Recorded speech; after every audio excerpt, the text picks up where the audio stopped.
Dr. Nerenberg's mind-body workout system. Welcome, welcome, welcome, my beautiful brothers and sisters and my beautiful wife. I'm truly honored to be here with you. It's a great privilege. It's your presence that brings out the inspiration and allows me to reach into myself and to bring out the deepest aspects of my own knowledge and my own heart. And so I'm very indebted to you, very grateful to you, those of you in the room, those watching on DVD, and those listening on CD. The title of today's lecture is The History and Morality of Nations. It's impossible to understand the history of nations unless we understand the morality of the gray area, which is basically choosing the lesser of two evils.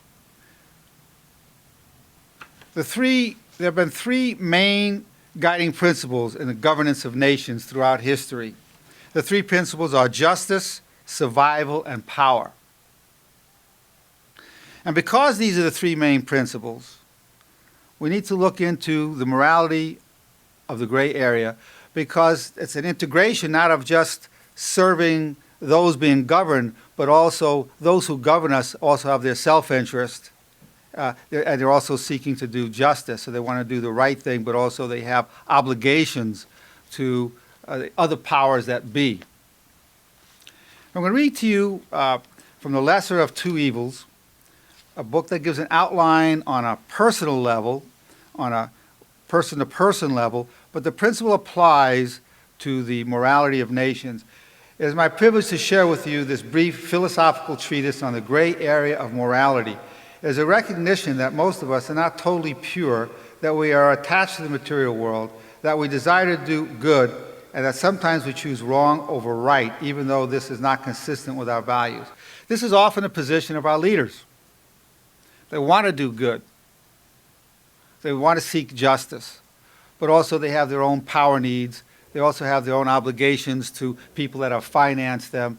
And so very often we don't understand why nations make the decisions that are being made. It's because there are also the hidden aspects. If it was just a matter of serving justice, it would be a different world. But there's also serving their own power. It's even been said of governments that their main job is to stay in power. That precedes even serving those that elected them or those they govern, even if they weren't elected. So that's why it's hard to totally understand what's going on.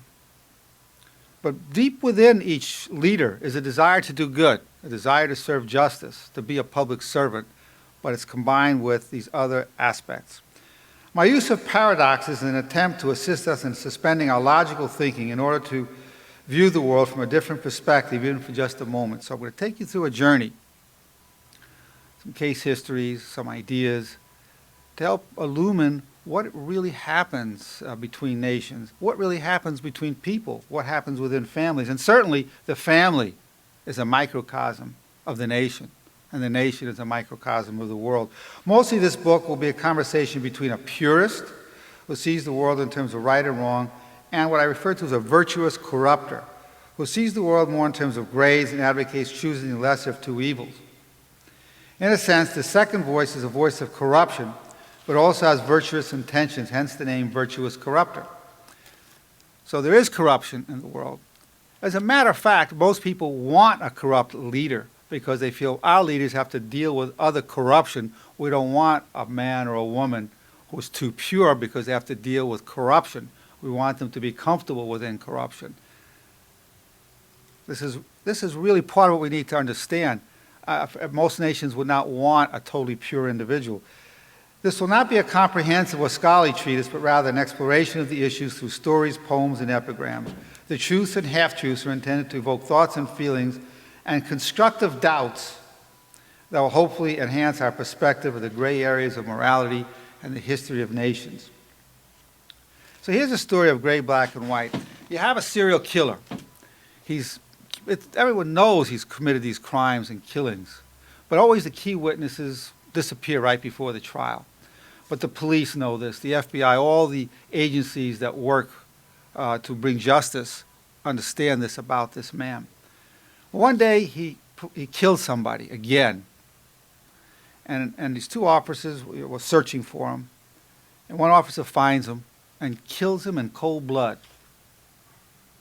The other officer sees this and feels his obligation to report his partner, even though he doesn't want to. He feels he has to because this was a killing without a trial, that this other officer had taken the law into his own hand. So the officer was tried and found guilty of murder and sentenced to prison. And he said, I know what I did was wrong, but I took the lesser of two evils because this man was going to continue to kill, and we were never going to convict him because he was so powerful that he could eliminate witnesses against him, so I had to do it.